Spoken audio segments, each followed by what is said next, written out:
Ova vlada nije ni proruska ni prosrpska.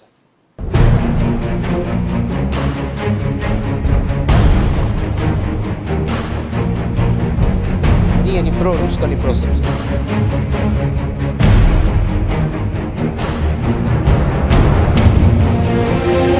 I meni je žao što vi vređate ljude koji su članovi vlade Crne Gore.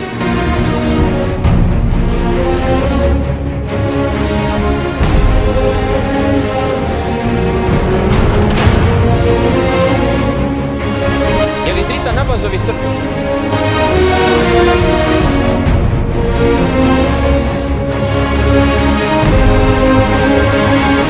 Crna Gora može da bude samo građanska. I bit će građanska. I bit će građanska i bit će jednaka prema svima.